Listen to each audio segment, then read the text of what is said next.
Welcome to the Moon Eagles Wrestling Podcast, where we will finally discuss the Mr. McMahon Netflix documentary. And I have a guest today, so we're going to do all the cool stuff today. All right, check this out.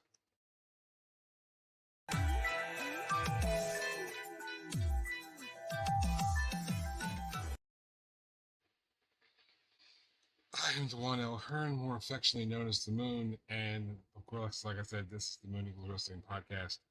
It's whew, this is the thing that is surrounding all of the wrestling world right now. It is the Netflix documentary on Mr. McMahon, which has been like what 3 years in the making. I think some of the recording started off in 2001 or 21. Just Jesus, I completely threw off whole 20 whole years. 2021, and it all have started happening before all the allegations came out. So a little housekeeping. We are going to be discussing some things that are a little sensitive. There's death involved. There is sexual assault and misconduct. These kinds of things are just part of the documentary, so we are going to discuss them.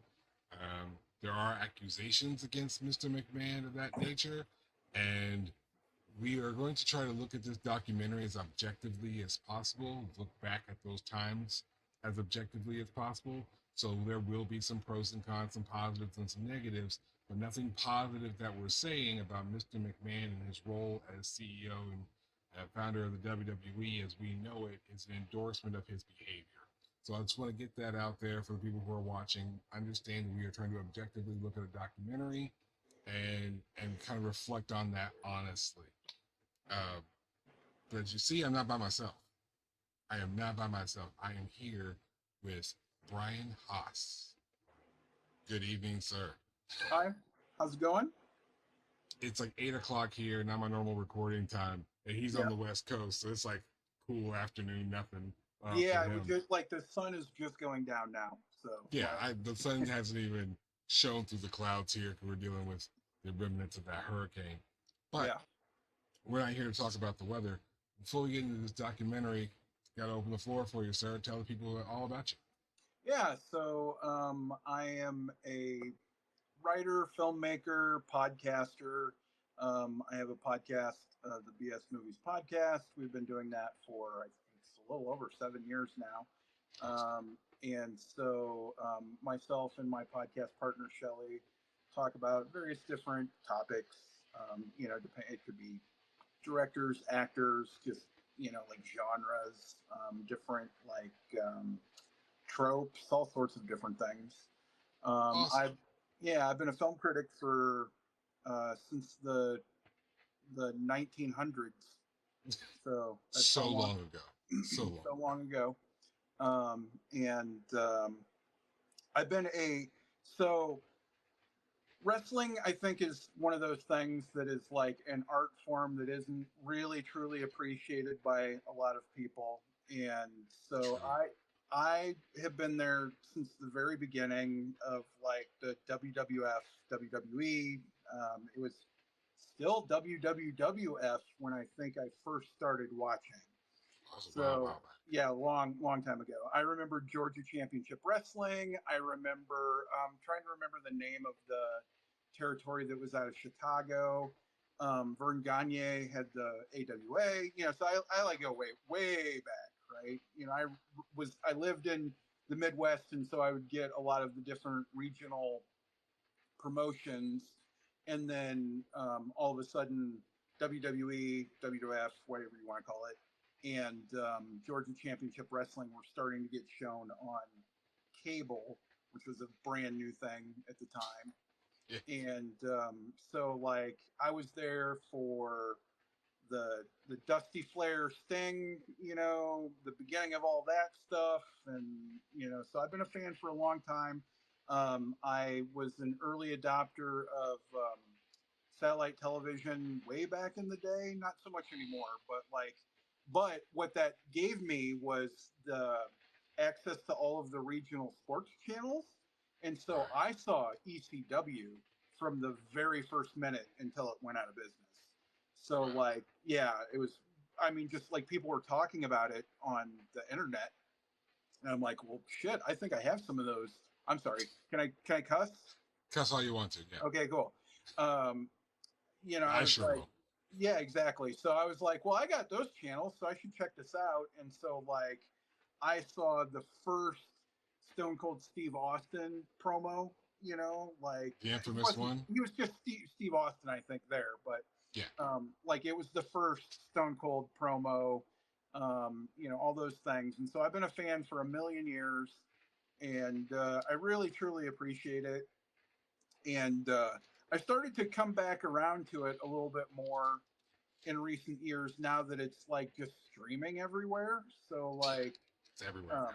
yeah. So like, and then next year we'll have WWE on Netflix, and it's really looking like AEW is going to get probably on Max Max. or Yeah, something.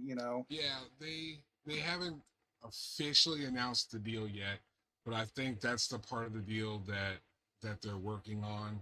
Yeah. They're looking at getting AEW streaming, which honestly, you kind of have to. Uh, Yeah. Not the subject of the day, but we'll go into it real quick. Like Sure. AEW is just losing on the access to wrestling. Yep. On that side. And one of the reasons why I don't typically cover a lot of AEW stuff on my show is because I don't have access to the pay-per-views and that kind of stuff. I'll talk about Dynamite. I don't do like this is what happened last night on the show. I feel like there's enough shows that do that. I don't need to do that. Everyone else does that. Downside is when I don't do that, then I'm not covering AEW outside of something really interesting that they've done. Yeah. So a lot of what I talk about is WWE, but honestly, everyone and I talking about WWE or AEW right now, everyone's talking just solely McMahon. And this 6-part Netflix documentary that's been 3 years in the making. It shifted gears a couple times, I think. Yes. And it I would absolutely say that's shifted true. gears once the allegations came out. Yeah. So it's weird to see that McMahon is participating in this. But one of the things the documentary does really, really well is it gives you a timestamp. And it gives you a heads up. It's like, listen, a lot of this documentary was done before the accusations came out. So take that into consideration. The wrestlers aren't like, oh, well, he's accused of this. Let me tell you how great he is. They're not doing that till the end. And we'll get to that on that 6th episode. But it helps to put into context what people are saying and when. And we've got Stone Cold Steve Austin, we've got Booker T, we've got The Undertaker, Shan Stephanie, Triple H and Shawn Michaels, John Cena pops in. My favorite, Tony Atlas. Oh, he stole the whole show, in my opinion. He could have done the whole show, Tony Atlas. Oh yeah, he was so fun. He was so much, and like he was so genuine and so came across. I mean, he seems like a crazy motherfucker in real life, So, I think he would be, yeah. Yeah, and like there's all sorts of like Tony Atlas. Like look up Tony Atlas feet, just Google, or maybe don't look that up, And to each their own. We're writers and filmmakers, so our Google searches are already destroyed. Yeah. So don't judge us. But for your sake out there, just screw it. Just go incognito. They can still find it, but makes you feel better. I also loved Old Man Yelling at Clouds, Bret Hart, who just like is just the most. He reminds me of Michael Jordan so much in the fact that you were like legitimately in the conversation about the best ever, right? Right. I don't think there's anybody saying, "Oh, the Hitman doesn't deserve to be in that conversation," and all he does is just bitch and moan about all this shit that happened 3 fucking decades ago. I'm like, come on, dude. I'm like, you gotta let shit go eventually. Those conversations I had trouble with that, and I get it, but man. No. I mean, those conversations, like who's the greatest in their particular field, you're looking at in basketball, it's never really who's the best. It's is someone better than Jordan? That's the real conversation. Is this person better than Jordan? Is Kobe better than Jordan? Is LeBron better than Jordan? That's the real question. We frame it all nice and cute, but that's the honest question. And honestly, we're looking at when you're looking at representation of the sport of professional wrestling, Yep. which sport of professional wrestling is, that's a hang up for some people. But if you're looking at who's the greatest in the sport of professional wrestling, it's clearly Bret Hart. And Oh yeah. anyone else is going to be compared to Bret Hart. I feel And like rightfully so. yeah, I feel like there's a short conversation of people that could be included in that. I think Kurt Angle maybe is like Kurt another, would be one of and the Shawn only few. Michaels, obviously. I mean, I think that if Shawn had the whole career and not taken 5 or whatever years off in the middle of it, that it Yeah, might have been a about four little years off. different, you know. But But he hurt his back. I mean, what else you expect him right, to do? it's the same reason that I don't want to say like. I don't think anybody would say that Austin's not the best talker of all time, but like in terms of, and God, he could go when he like, especially in the WCW days before he had like all the injuries and stuff. Mm-hmm. So like maybe back then you could, but like, he just got too banged up and, became sort of like that caricature that they loved with Hogan Yeah. and Cena and those guys. So. And that's one of the things this documentary does. It goes through the history of McMahon, which basically becomes the history of the WWE. Yep. And we're going to use like WWE and WWF interchangeably here. Right. We're going to be referring to times when it was the WWF before the lawsuit with the World Wildlife Fund, and they got the F out, went to WWE. So we're going to use it interchangeably. So don't worry about trying to correct yourself on that. That's more for clarification for those. Yeah, people. literally in that first episode, they are still the WWF at that point. Yeah. So like even it goes even further back than that when his dad owned it. So yeah, because now so the documentary's in 6 episodes. Yeah. Right, 6 about hour-long episodes, and I wrote notes down as I was watching. Like I'm hitting pause and making notes, and hitting pause and watching notes, and going back and watching, making notes. So I've got everything written down here from all 6 episodes. So the easiest way to do this, in my view, is to just go episode by episode. Yep.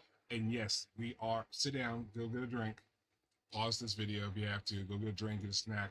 We are going over all 6 episodes. Extras. In this right here. We're going to hit all 6. We're going to talk about it and go commentary. I've got notes. We're going to kind of just go back and forth and discuss it from there.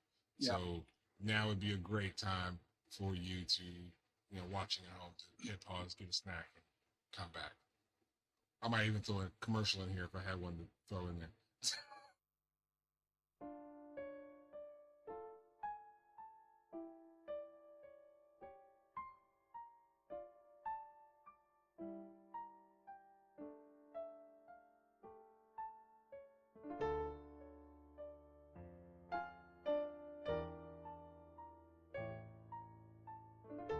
Welcome back, everybody. Thanks for welcome back. Thank you for I'm glad that you caught up on episode 1 before we talk about it. So right, you should really watch this before. Oh yeah, because we're going to spoil the shit out of this. Yeah, we're going to spoil it. And one of the things that I did is I avoided almost all talk about this episode because I really wanted to look at this objectively, which is how I think you should look at every documentary of any sort, no matter the subject. Yeah.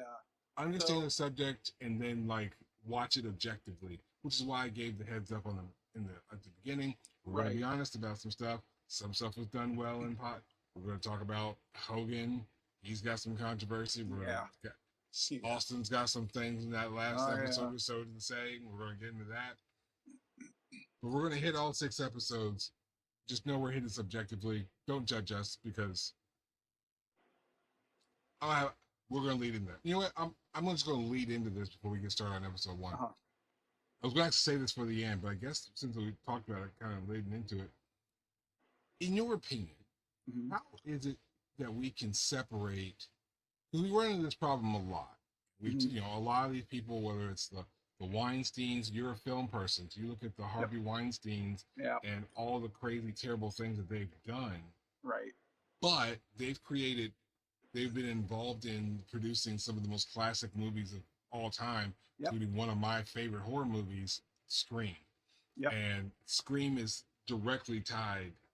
That franchise that I love is directly tied to these people we can't stand who did obviously terrible things. So how do we separate the art from the artist. So the way I always sort of look at this, we've talked about this conversation on my podcast before, more than once actually, because like every year or two, somebody's getting canceled, for some dumb shit that they did.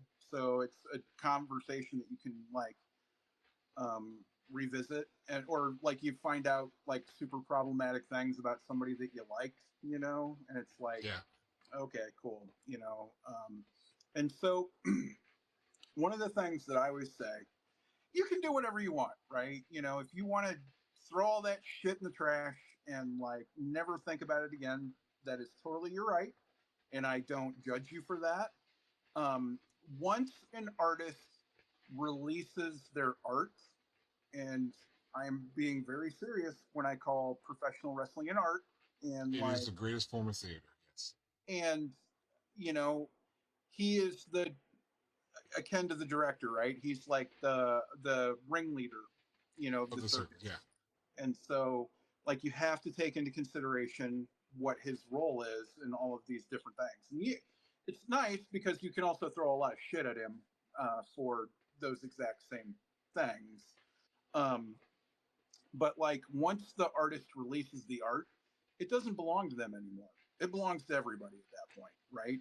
And so if Yeah. you want to still take meaning from something that is problematic because like an actor or director or whoever um, like did something that they shouldn't have, and it'll continue to happen. It's been happening for forever, since the beginning of film, and really since the beginning of like popular entertainment. That's fair. Yeah. They always want that other side of it. That's part of the reason why you have the wrestling podcast, is because you want to talk about the other side of wrestling as well. And um, I say, understand that these are flawed individuals, sometimes monstrous, like, and it's going to be difficult to talk about some of those things, but it's also important to understand like how that happened and why Yeah. it happened, so that we don't continue to make the same mistakes over and over again. Learning from history so we don't repeat. Right. So like if you learn from it, like that's the biggest mistake you can make from something like this, is not learning from, the circumstance or whatever. And so like nobody's going to say during this, I can guarantee you, like, I don't know what you're going to say, but I guarantee you're not going to call Vince McMahon a good dude, So like, No. right. You might say some nice things about him, and I probably am going to say some nice things about him too. Yeah.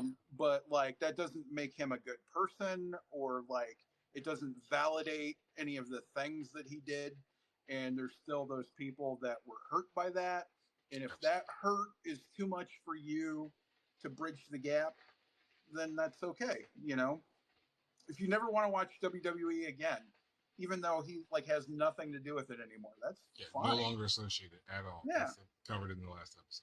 Right. Yeah. I mean, if you want to do that, that's fine. That is totally your right, and I will not fault you for that. But there are still people that I think are cool and interesting. And honestly, I feel like the WWE is relatively well run right now.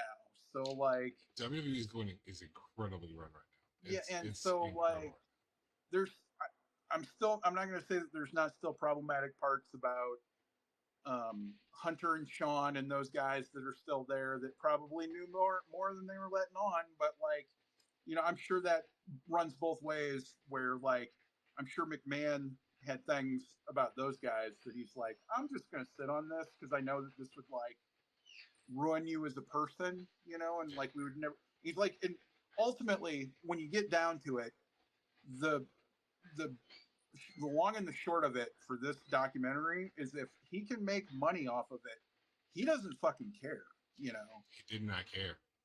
So, I think like, Paul Heyman said it best, that the only truly monogamous relationship that Vincent Kennedy McMahon ever had was with the wrestling business. Yep.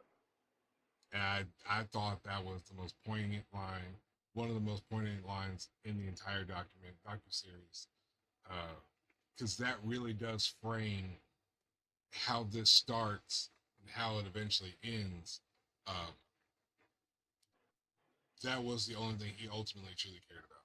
There are going to be a few things to touch on, but let's go ahead and we've got 20 minutes already. Yeah. And Let's episode jump one. into the first episode. Episode one was titled Junior.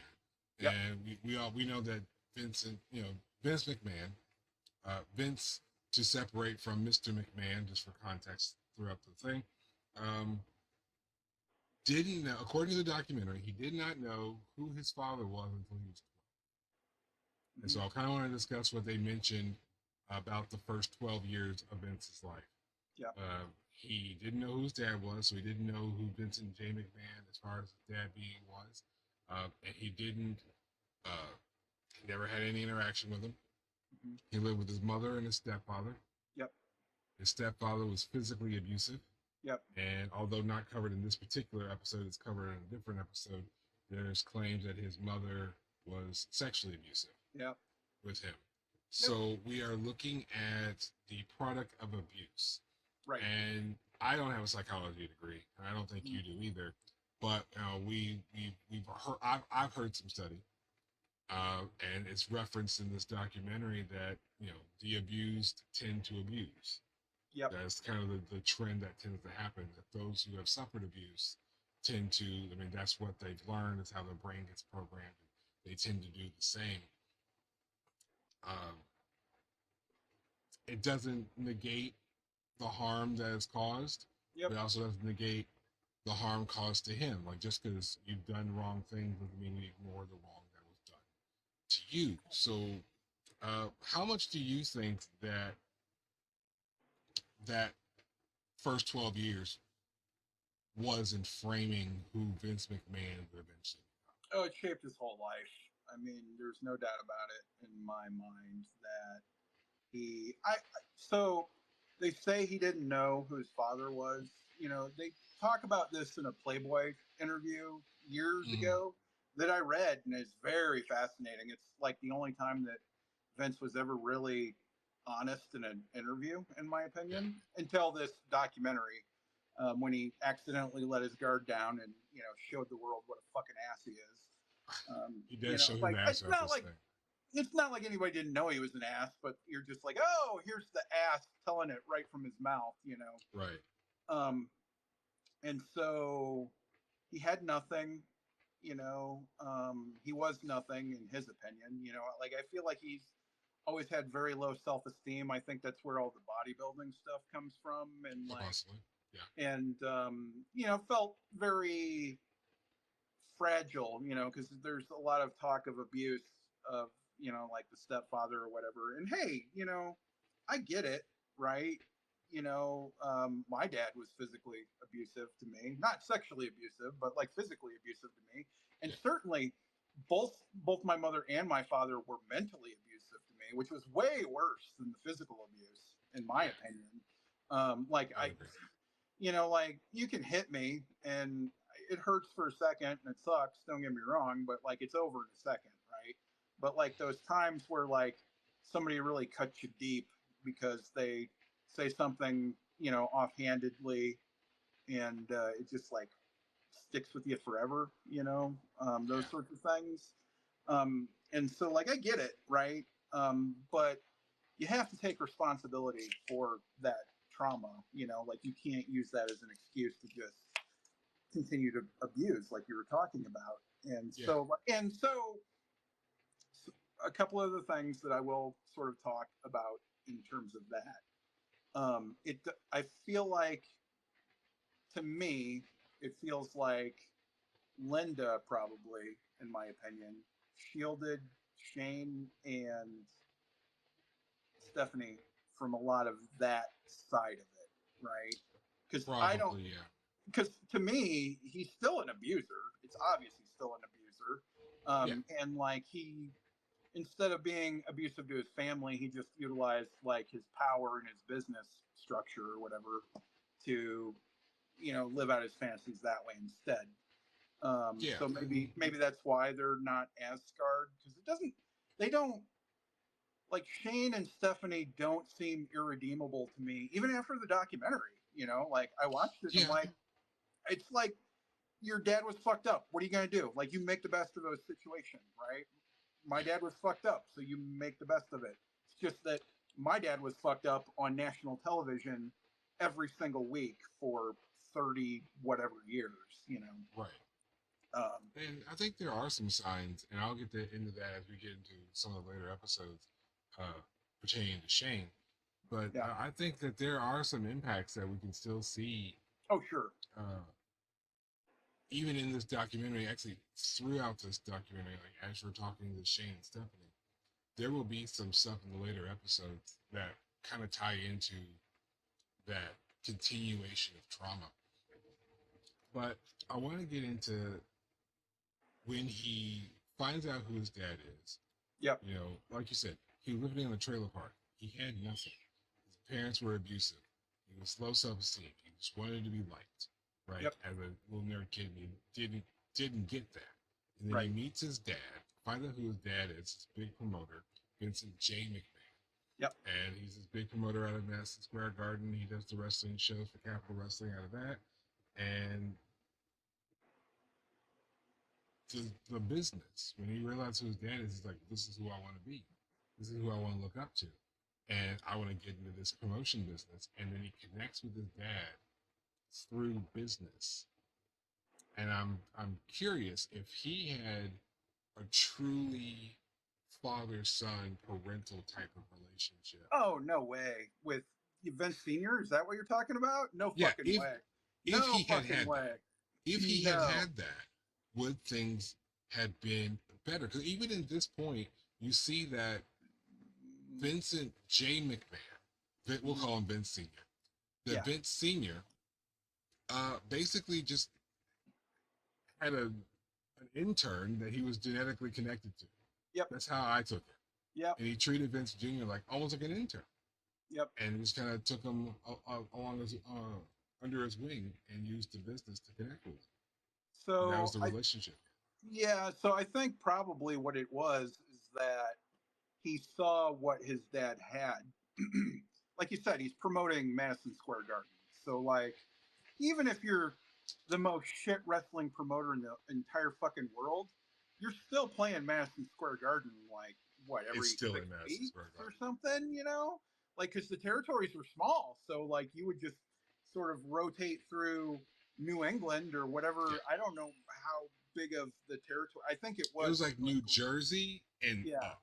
and up. Yeah, so Yeah, like you would go and play like that's why the offices are in Stamford, Connecticut. You know, the yeah, most like white bread, like rich place in the entire fucking world, because like that was part of the rotation, and they're like, oh, this is really nice. I wouldn't mind living here. You know, right, right, right. and so I don't know, like if that really would have made any difference in terms of like who he turns out. I think what it was is that Vince Senior didn't care, and then Vince Jr. showed some. Well, he showed that he wanted his father's approval because, like in the documentary, it shows what he did for his dad, right? Which Yeah, is what he ultimately makes Shane do. He doesn't make Stephanie really do that, but like Shane, he makes kind of do the same thing that he did. Like he works the ring crew. He sweeps up the all the barf and popcorn and yeah. shit like that. He's a referee, so he's the Earns his and that was stripes. Yeah, yeah, it just goes through the motions and stuff like that. And so like he's just like, I'll do whatever you want, Dad. Just let me be a part of your life. And he probably saw like these houses that his dad was pulling at Madison Square Garden because he had that was probably the Bruno San Martino days. I'm sure it was, yeah, it And was. so yeah, and so like they were constantly selling out the garden, and like I'm sure that was a lot of cash, that he was just looking at on a regular basis. And his dad had a big flashy car. They talk about it in the documentary, and I'm sure that he probably lived very similarly to the way that Vince Jr. ultimately lived his life. Just sort of like working the circuit, and he probably had a girl in every town, and that's how Vince Jr. even exists. That's quite possible, quite likely. Uh, it's never touched on in the documentary, but if that is something that Vince may have observed from his dad, having been so close that I don't want to necessarily say womanizing, but probably womanizing, Oh, sure. which is how you would get a mysterious son in a trailer park that no one talks about and doesn't know you for a decade. Was he didn't go by McMahon until when he finally met his dad at like 12 or 13 or something like that. Yeah. He was going by the stepfather's name, I think. They never really talk about it. Yeah, but like you can look it up. I mean, it's like all this stuff is public records, so you can find it. Yeah. But yeah, like he didn't adopt that until like he felt like it was useful to adopt that. Right.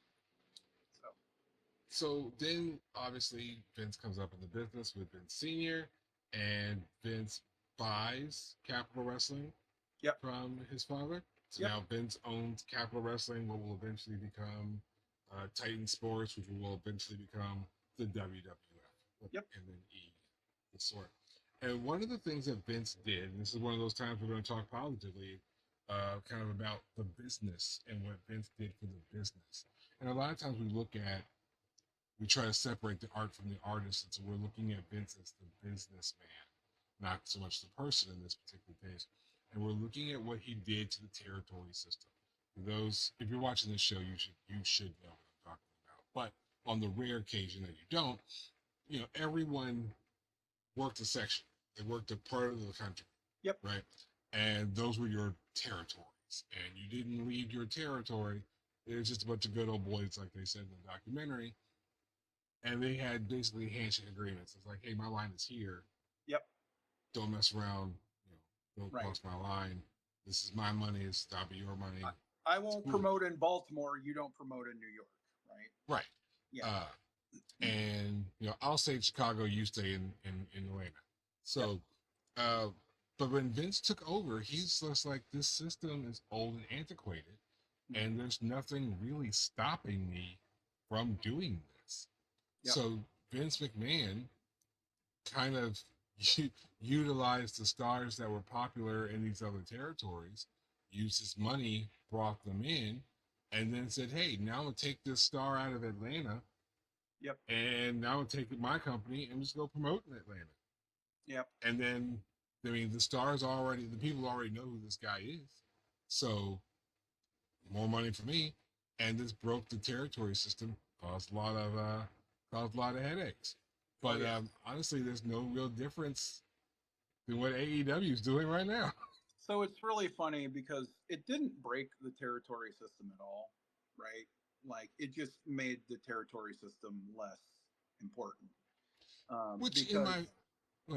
Oh yeah, no. Well, because what I was going to say is like the territory system still existed, and there were still like alternatives out there, but you're playing like small houses and stuff like that, or you had to get like catch lightning in a bottle like ECW, did. Yeah. And so like the territory system is starting to become more important again, like it's getting to the point now where it's not really even territories anymore. It's just sort of like who can promote where, Right. It's who's got, in certain places, as far as things are concerned nowadays, there are certain places where a couple of companies have stroke over the other. Vince will still be king of New York. Well, let me say WWE will still be king of New York. AEW kind of has that Jacksonville, Florida area kind of on lock. They're working the old NWA circuit, like that. It's not exclusive, but that was kind of the thing about the territory system. The territory system worked the way it did because of exclusivity. And Vince McMahon comes in and he breaks that whole thing up because he's like, this is no longer just this guy in Chicago. I'm going to promote Chicago too. Yep. Oh, you're in Atlanta? I'm going to be in Atlanta. Yeah. And he did that intentionally. He did that to cause a ripple, and it was a smart businessman. Oh, yeah. He was, like, that was genius, actually. So here's a nice thing I'm going to say about Vince McMahon. he was always way ahead of the curve in terms of like what the next thing was going to be, right? Yeah. And so he fundamentally understood what cable television was going to do, and it was just like because it, back the reason that the territories worked is because like you would play your regional wrestling show on WGN in Chicago, right? And Right. Right. that's why I got to see AWA, right? Because like Vern Gagne would promote that territory or whatever. And there were some even smaller ones, even back then, Windy City Wrestling or something like that. I remember like Yeah. smaller, This little small spots. Stampede yeah. was still kind of small and isolated. And so, but Vince was like, he could see between TBS, WGN, and forgetting one of the other big ones, but like, um, he just knew like that if he could get in that spot, he could get in front of so many more eyes and be able to like not just be like you said, New Jersey and up. Right. He could promote in Chicago, he could promote in Atlanta, all the hotbeds. He could promote in San Francisco on the West Coast, those places, if he wanted to. And I mean, ultimately, he was way smarter than everybody else because, like, there's nobody else that has the business model that the WWE has, and it's been Right. very successful. It just has to work. It's something that I tell my kids all the time when we're doing stuff. Like, you know what? I don't care what you do, it just has to work. Mm-hmm. And for what Vince was doing at the time, it worked. It absolutely Absolutely. worked. There were Yeah. people who were used to the old way and they just kind of didn't want to bother with changing things up because the old way worked for them. But then Yeah. Vince walks in the door and it's like, you know what? I see why this works, but this doesn't work for me. We can do so much more. So they Right. did. Yeah. I mean, everybody had done it that way for so long, and it's just like the Von Erichs had Texas, and like Yeah. Crockett had um, the mid South, I think is what it was called, or shit, I don't even remember I think now. that's about right. It That sounds changed, right. yeah, and then there was like Mid Atlantic, and like Yeah. Flair and Dusty would go all the way up and down the coast, and they Because a would lot work of those organizations were still NWA associated. right. So the NWA had like an umbrella, and there's these other smaller territories under the NWA umbrella. They So were you might have an literally a NW. governing body at that point. They were kind Yeah, of like the boxing, like IBF and all those. yeah, Yeah. and so what would happen is you had an NWA champion, and he would do some dates in mid Atlantic and do some dates in Kansas mid City. South and Yep. Kansas City. They'd go around and you do a couple circuits with Ric Flair, and Flair would fight your local guy Yep. and put some heat on your get some strokes. You're a good guy there, and then he'd go to the next territory, and then this would just exist without him. Yep. There's a part of this first episode where they talk about the return of Hogan, because Hogan comes in with Vince Senior, leaves, comes back with That whole Vince story is Junior. wild. If you don't know the whole, you should go. Like, if anybody doesn't know the story of how Hogan became Hogan, you should look at that because Sterling Gold. I did not know it's the original name. insane. Sterling Yeah. Gold. But so Um, Sterling Gold was what with Vince Senior, and then he leaves and comes back under Vince Junior, and it's this kind of setup that really establishes that Vince McMahon Hulk Hogan relationship what's that it's will so funny. gets tested later on pretty strongly. Yeah. So it's really funny. The only reason that Vince and Hogan have this relationship is because when Rocky 3 came out, like Hogan knew he was about to explode. And when Rocky 3 came out, he was working for the AWA at that point. And Yeah. Vern Gagne would not put, like, Nick Bockwinkel wouldn't put over Hogan, is what it was, I think. He's just like, I'm not going to, why would I lose to that kid? I mean, he's like 6 inches taller than you and outweighs you by about 70 pounds. But yeah, why would you lose to that kid? And so like Hogan got super frustrated. I think he was still going by Terry Hulk Hogan at that point, and like Vince Senior said, "I'll give you the title tomorrow," and it was literally like he came in like Bob Backlund lost the title I think in December. It was like the last show at Madison Square Garden that year, and then Hogan won the title the very first show at Madison Square Garden the following year. And So yeah, that's it what was they 6 weeks or something. It was not long at all.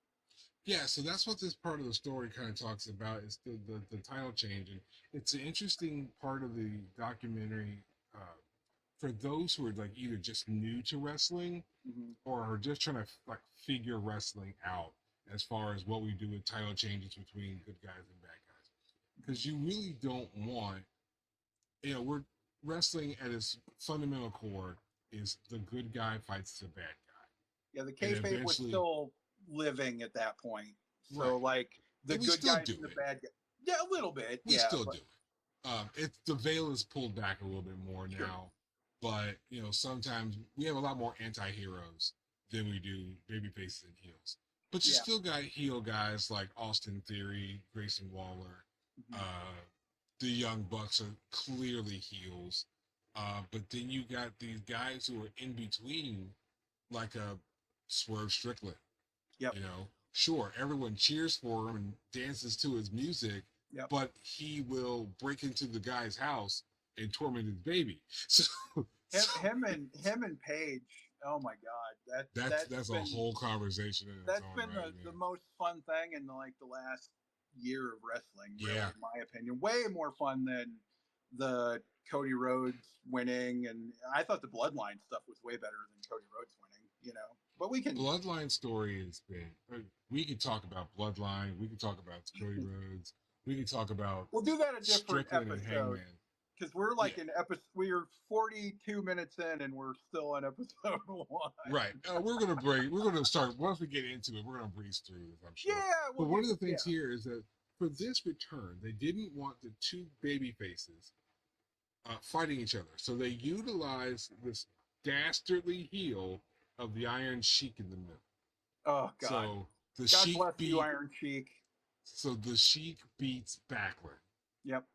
and then we have who is legit tough dude from Iran, Yeah. and of course the blue-eyed, blonde-haired babyface from America, Go Team Go, comes in and beats Iran. Yep. And one of the things that I remember this from watching wrestling. It's mentioned in the documentary. It's seen particularly in this storyline how wrestling reflects reality. It's reflecting Yep. the news of the population of what's really happening. We were really Yep. dealing with Iran at the time, and they were playing off of that natural. I want to say natural, that's not accurate, but that inherent racism, for no other way of saying Nationalism is what you wanted to say. that's probably better. Yeah, it's more accurate. The nationalism uh, that we have against Iran, super pro America, like Yep. go red, white, and blue, beat Iran, and so they reflected that into the wrestling program Yeah. of Hogan turning around and beating Sheik, and that's how you got the belt off Backlund. And do you believe that? And you know what? Because of the nature of it, feel free to not answer the question. But do you believe that when we have events like that, when we have stories like that in wrestling, particularly not so much now, but in the 90s and the 80s and 90s, do you think that aided to perpetuate nationalism, racism, things of that nature? Oh yeah, dude. Absolutely. Like it just sort of reinforces like feelings that are already there for some of the audience. Confirmation bias, essentially. Yeah, they're just right. Exactly. Like I was shocked. I couldn't believe this, but I absolutely is true. But I'm watching the documentary, and I did not remember that The Rock was the first African American champion. Right? Yeah. And I was like, 1998. That's when that happened. 1998 Survivor Like Series. I can tell you right this fucking second where I was when Ron Simmons beat fucking Vader for the goddamn championship in 1992. We lost our fucking minds. Like Ron Simmons was a bad guy at that point. He was a tag team guy. He was, and but like Dusty Rhodes knew he was well liked in Georgia, right? Because he played football in the area, Right. and he knew that Dusty knew a thing or two about racism too, and he knew that he could play the groundswell of like popularity for the champion that like raises himself up from the bootstraps, and that's how like Ron Simmons ended up becoming champion, right? And then I don't think they had another black champion until Booker T, probably. I can't remember. I mean, maybe that's for like we're looking WCW. You might be right. Yeah, because I can't think of anybody else that just like pops into my head. Now they do way better, right? Like now there's a lot of like diversity in the championship picture, which I really like. There is, but here's a really, really bad like statistic. Mm. Name me 2 black NWA champions. I don't. Maybe there's like an indie guy, but I don't know. Like Ron Simmons is the only one I could name because I think it was NWA, WCW was still had. That was more of a WCW title at that point. Okay, that's more of the WCW lineage. I could live with that. So NWA champion. Name 2. Jay Lethal, maybe, because mind you have to remember, if you're thinking TNA, you have to remember there's a point where they lose the NWA championship and they have the TNA championship. So the TNA title's a different lineage. It starts with Kurt Angle. Ron Killings maybe was one. Yeah, that's it. That's it. Okay, that's it. And I, to this day, keep telling people you do not fucking understand how good of a wrestler Ron Killings was, and how much, even with his dumb gimmick in WWE, how he got over. Oh my God, he's this good today in his 50s. He should have beaten Cena for the title when the little Jimmy stuff was going on. But like, hey, that's another story for another podcast, probably. 2 weeks with Ron with the R-Truth as champion, I'm good. I've been perfectly. Give him the title. It could be the Monday Night Slingshot where he wins it. You could give him the title Monday. Yeah. Give him the title Monday. I'm good. Yep. Give it to him Monday. I'm happy with that. Yep. But yeah, you talk about that representation. Ron Simmons, first world champion. You mentioned The Rock. He really was the first person of color to hold that championship. For the record, it's The Rock, Bobby Lashley, Kofi Kingston, Big E. Mm. And you see how they treated Kofi Kingston and Big E, like that was. And honestly, to me, like it was really great when it happened. Like the moment where Kofi had it, I was like, oh, that's the WrestleMania moment of the year, right? And I was like, I was so happy, and it felt earned, I and legit cried. Yeah, I could see that, dude, because like there's probably people that you root for reasons that I could never understand because I'm a white middle-aged guy, Right. And like, but like to me, my favorite was when Big E was like, okay, I wish it wouldn't have been against Bobby Lashley but it was cool that it's like 2 black champions, but like I loved that where like Big E was like tweeting it out as like, segment 2 of Raw this fucking week. As soon as Bobby Lashley's done with his goddamn fight, I'm gonna come in there and win gonna do it. And then he did it, and it was great. It was lovely. Yeah, but it still worked, and it's still a great program. Again, episodes for days. We could do that, but we're almost done with episode 1 because this is really just a bunch of history. It really is. The foundation of episode 1 is Vince's upbringing, his relationship with Vince Sr., getting into Capital Wrestling, buying Capital Wrestling, utilizing breaking the territory system, rethinking how that works, looking at how the country is responding to real world events, Yep. and using that to perpetuate story. And I talk about it in my other podcast, Sako and the Moon, where we discuss horror. And if you can draw from a common experience of your audience, then you are going to relate so much easier, and as far as film is concerned, so much quicker, Yep. so much little effort. And it's When going you're to have producing, crossover potential. right? So if I'm going to do horror and I'm going to touch on a very relatable topic, let's say um, traffic and road Yep. rage. Everyone has been in a hurry.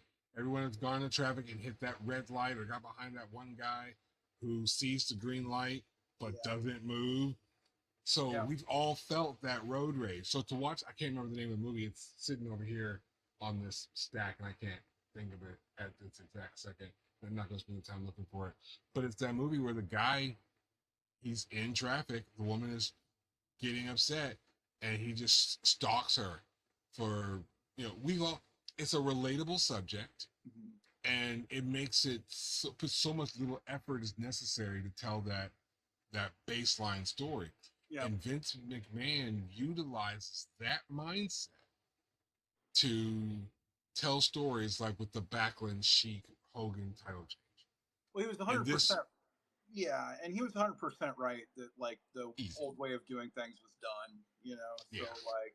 So like I said, he was always sort of ahead of the curve, right? So he always happened. He understood that you needed characters that people either related to or wanted to believe in or whatever, and so like he created those over and over again. Associated with those with like Lauper and Letterman and getting the wrestlers outside of the ring and promoting them on other shows, and all of this leads to WrestleMania 1. Yep. And WrestleMania 1 changes the wrestling game. It does go into the lawsuits that surrounded WrestleMania 1, where basically the reporters were looking at the negatives of pro wrestling and challenging whether or not wrestling is real. Right.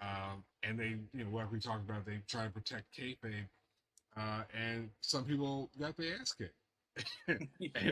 And is it right to assault people? No, it is not. No, it is not. However, if you're gonna get into if you're gonna get in the face of a guy who's like 6'6" and 235 pounds pure muscle and say, "Hi, the thing that you know and love and make all your money off of is faking bullshit, and you're faking bullshit too," I'm not gonna get into that guy's face and say that, because I don't want to get punched in the face. And honestly, so this is like a throwback to the territory days, right? Because there would be people that would come to wrestling shows, and they would, after the show is over and the Kerry Von Erich or whoever is out there signing autographs for the kids, somebody would walk up to him and like, "Man, this is bullshit, like this is all fake and you guys aren't doing nothing," that sort of, and like Kerry Von Erich was a 6'4", 275-pound man,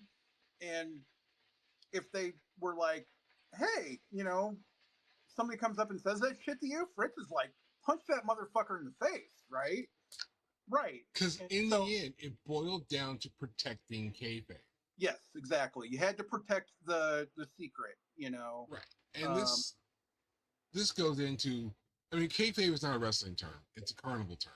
It's a carny term. So anything in this sphere, I think we both know, John Pica was using the term kayfabe earlier today on social media, and not in relation to professional wrestling. He's a magician, and I think he was using it in that context. So when you're talking the circus life, the carnival life, kayfabe is just a term that says, amongst us, we're telling a story, we're telling a narrative. It's fiction, but we're going to portray it to you as fact. There needs to be the illusion of reality, because if there's not, then the whole thing falls. Like now, it doesn't matter, right? But back then, if you're like, "Man, these two big hoss motherfuckers are gonna like sit there and punch each other in the face," and then somebody's gonna be like, "All right, well, you lay down and I'm gonna pin you now," and it's like, right, they would have been beside themselves with anger, and like, but like they have to portray that, you know. That was why like the good guys and bad guys didn't travel together. That's why the Iron Sheik and Hacksaw Jim Duggan got in so much trouble because they got busted for doing coke together, you know, like in 1980 or something. You know, Iron Sheik almost got fired for that shit. You know, I it's mean, like, yeah. So, but like you had to protect that, and like that goes way into another 20 years or so before yeah, the curtain call and the real sort of like, hey, here's the peek behind the curtain, you know. yeah. I mean, even now when you had that the Dominic Mysterio, Rhea Ripley together in Right. this, at the same time, Rhea Ripley's on social media posting pictures with her fiance, now Right. husband, and Dominic Mysterio is posting pictures with his Same. fiance, Yeah. now his wife. You know, Yeah. they're both now married. They're publicly married. There's no secret.